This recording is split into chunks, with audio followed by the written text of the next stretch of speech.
परीक्षित जी कहते हैं गुरुजी, मरण धर्मा प्राणी की मुक्ति का उपाय क्या है? जिसे मात्र 7 दिन में मर जाना है उसकी मुक्ति का उपाय बता दो।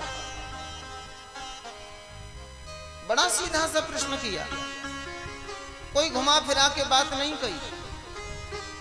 शायद ये भी तो कह सकते थे कि भाई मेरे सांप को मृत्यु को टालने का कोई उपाय हो तो वह बता दो। लेकिन परीक्षित जी जानते हैं आज नहीं तो कल मरना तो पड़ेगा। जब मरना ही है, मर गया कोई मर रहा, तेरा मरना निश्चित हो।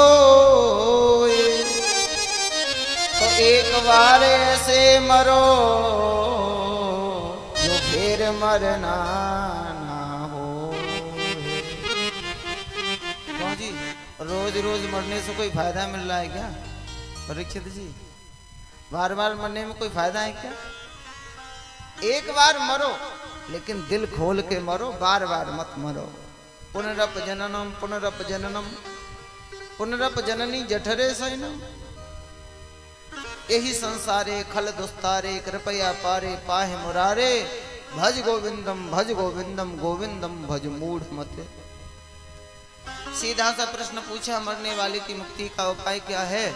और देखो सुखदेव जी को यह प्रश्न इतना उत्तम, इतना बढ़िया लगा कि सुखदेव जी ने कोई औपचारिकता नहीं करी। प्राय आप कथा सुनते हैं तो देखते हैं हम लोग, पहले कोई भी वक्ता होते हैं वे पहले व्यास आसन पर बैठेंगे, फिर पूजन होगा, आरती होगी, फिर मंगलाचरण करेंगे, फिर कीर्तन कराएंगे, फिर थोड़ी भूमिका बनाएंगे। जब धीरे धीरे उनकी मशीन हीट होगी तब जाके कथा शुरू होगी। लेकिन सुखदेव जी ने ऐसी कोई औपचारिकता नहीं करी और सीधे कथा बोल बैठे। और क्या बोले सुखदेव जी? बरियानी सते प्रश्न क्रतो लोकहितो नप, आत्मवित संवत पुंसा श्रोतव्याग दिशयत परः। बरियानी सते प्रश्न, तेरा प्रश्न बड़ा उत्तम कोटि का है। अपने लिए नहीं, कृतो लोक हितो नप। भैया ये तो लोक हित का प्रश्न है। क्यों? क्योंकि यहाँ तुझ अकेले को थोड़ा ही मरना है, यहाँ जितने बैठे हैं इन सबको मरना है। आए हैं सो जाएंगे राजा रंक फकीर, कोई सिंहासन चढ़ चला और कोई बंधे जंजीर। हम सोचते हैं कि हम मुर्दे को उसकी मंजिल तक पहुंचा रहे हैं। नहीं नहीं, असल में तो वो मुर्दा हमें हमारी मंजिल दिखा रहा है। मुर्दा ये बता रहा है कि आज जिस जगह मैं आया हूं उस जगह कल तुम्हें भी आना है। कबीरदास जी कहते हैं, कबीरा ये मुर्दन को गांव, ये मुर्दों का गांव है, यहाँ कोई जिंदा नहीं है, सब मुर्दा। किसी ने कहा कैसे? बोले देखो ये जो मुर्दे को लेकर के जा रहे हैं, यह जो कल भूतकाल का जिंदा था आज वर्तमान का मुर्दा है, और ये जो लेकर के इसको जा रहे हैं ये भविष्य काल के मुर्दे हैं। तो क्या समझें? बोले यही समझो कि वर्तमान के मुर्दे को ये भविष्य के मुर्दे लेकर के जा रहे हैं, या जिंदा कोई नहीं है, कल ये भी मरेंगे। कबीरा ये मुर्दन को गांव, सबको मरना है। तो मरना है तो एक बार ऐसे मरो जो फिर मरना ना हो। सुखदेव जी महाराज कहते हैं, राजन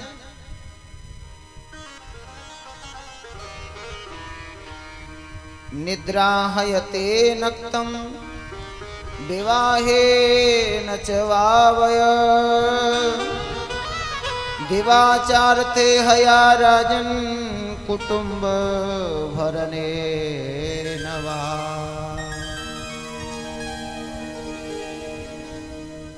यह मानव अपने जीवन में करता क्या है। देखो यह मुमुक्षा, इस भव बंधन से छूटने की इच्छा भी हर किसी के दिल में पैदा नहीं होती। ये तो किसी किसी बिरले के मन में पैदा होती है, वरना लोग तो इसी में खुश हैं। 5 पहर धंधा किया और 3 पहर गया सोई, एको घड़ी न हरि भजा तो तेरी मुक्ति कहां से हो। एक भी कुछ समय नहीं दे रहे हैं भगवान के लिए। कैसे बिता देते सारे जीवन को हम लोग। सतयुग में प्राणी मात्र की सुनते हैं लाखों वर्ष की उम्र होती थी।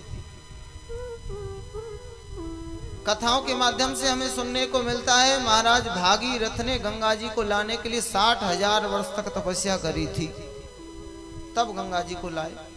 इसका मतलब लाख वर्ष की उम्र थी। अच्छा, सतयुग गया, त्रेता युग आया तो 1 लाख में से 1 जीरो हटा दिया, कितने बचे? 10,000। त्रेता युग गया, द्वापर युग आया तो 10,000 में से 1 जीरो और हटा दिया, कितने बचे? 1,000। अच्छा, द्वापर युग भी गया, कलयुग आया तो 1 जीरो और हटा दिया, अब कितने बचे? 100। अच्छा, कलयुग की उम्र क्या है पता है? 4,32,000 वर्ष की, जिसमें से अभी लगभग 5,500 - 5,000 वर्ष के लमसम व्यतीत हुए हैं। और इस कलयुग की शुरुआत में हम लोगों की दशा क्या है? क्या हम लोग 100 वर्ष जी पा रहे हैं आजकल? कितना जी पाते हैं ज्यादा से ज्यादा? 60, 70, 80। 100 पूरा नहीं पकड़ पा रहे हैं।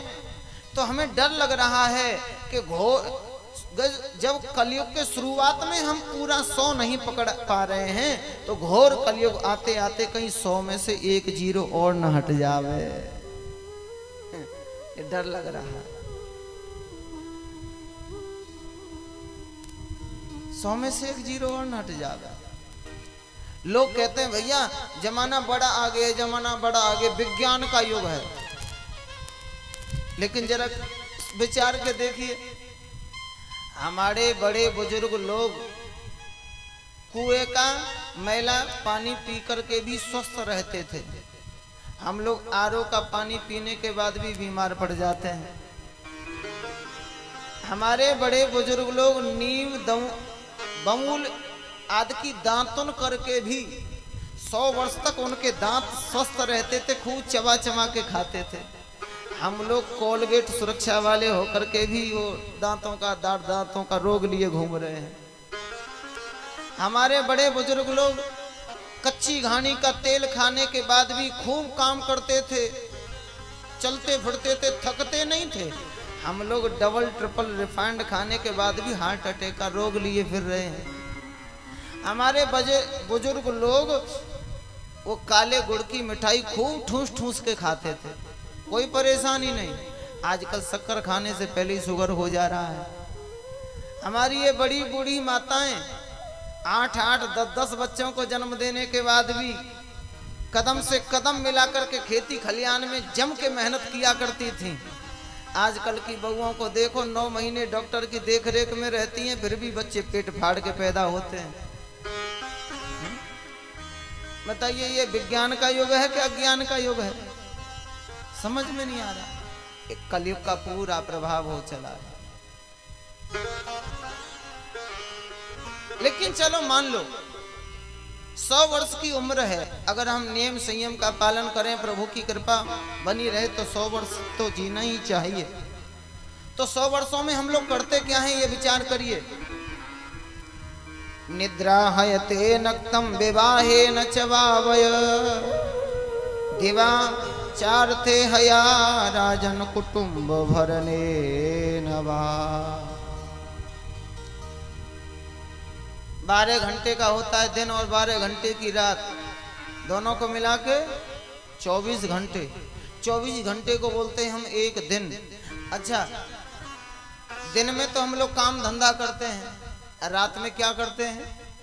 प्रेम से खर्राटा बजा के सोते हैं। अच्छा, जो लोग सोने में खुर्रो खुर्रो करते हैं उसको क्या कहते हैं? साउंड स्लीपिंग उसी का नाम है। रात को 12 घंटे की जो होती है रात, उसमें हम खर्राटा बजा के सो जाते हैं। ईमानदारी से देखिए, आधा दिन हमारा सोने में रोज बीत जाता है कि नहीं? 12 घंटे की रात अगर हम सोने में बिता रहे हैं तो आधा घंटा हमारा सोने में रोज बीत जाता है। इस हिसाब से आप कैलकुलेशन करके देखिए तो 100 वर्ष में से 50 वर्ष तो हमारे सोते हुए निकल जाते हैं।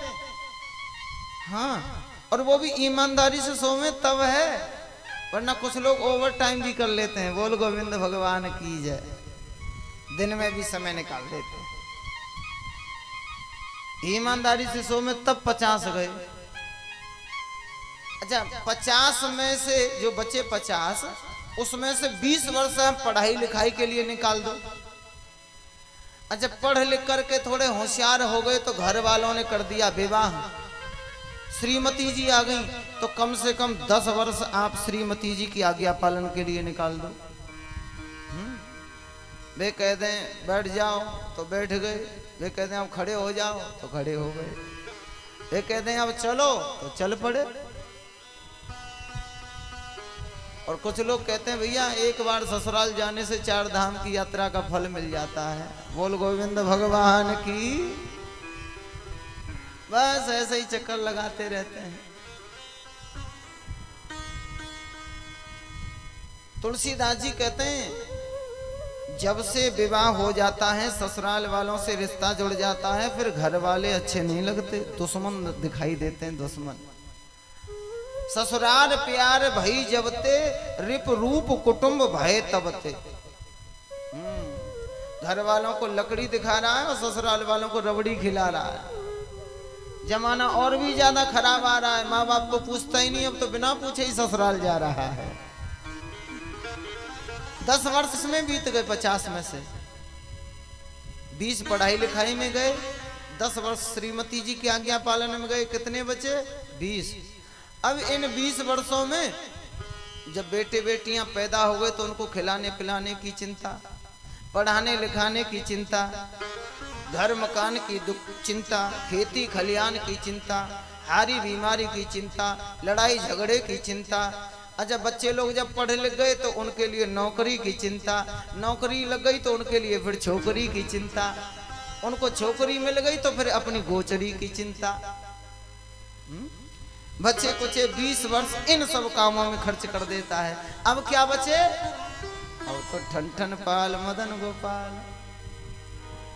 तो जैसे आए वैसे ही चाले और यमदूतों के पड़ गए पाले। तो फिर क्या करना चाहिए? जिस कल्याण चाहना है अपना, श्वास श्वास पे राम भज, मृथा श्वास मत खोही। अरे ना जाने तेरी श्वास को फिर आवन हो ये ना हो, ना जाने तेरी श्वास को फिर आवन हो ये न हो। इसलिए अविलंब अगर भजन आतुर करो,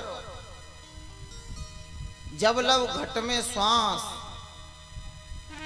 जब तक श्वास है तब तक भजन में विलंब मत करो। शीघ्रताम स्वस्य शीघ्रम, भरोसे मत बैठे रहो, कल करेंगे कल करेंगे।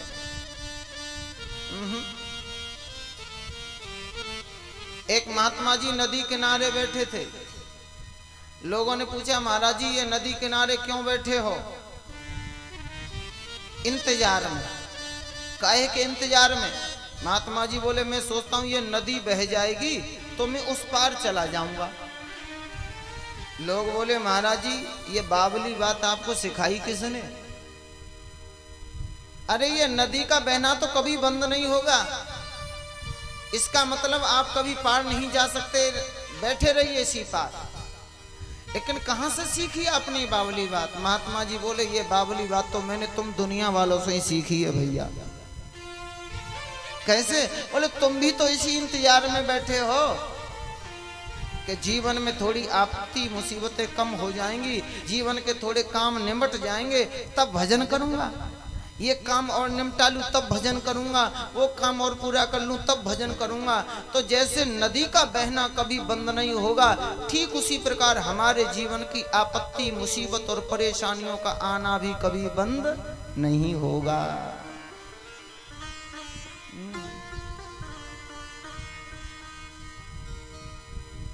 अगर कहाँ लग थेगरी दीजे फाटे आभ, कपड़ा फट जाए तो उसमें थेगरी लगा के काम चलाया जा सकता है, लेकिन आसमान फट जाए तो थेगरी लगाओगे क्या? कहां से लगाओगे थेगरी? इतनी चिंताएं, इतनी मुसीबतें, इतनी परेशानियां, कहां तक इन्हें हम पूरा करेंगे? एक काम पूरा नहीं होता, 50 चिंताएं, 50 कामनाएं लाइन लगाए खड़ी हैं। ये कामनाएं पूरी नहीं होंगी, ये चिंताएं पूरी नहीं होंगी, हमारी उम्र जरूर पूरी हो जाएगी इनको पूरा करते करते।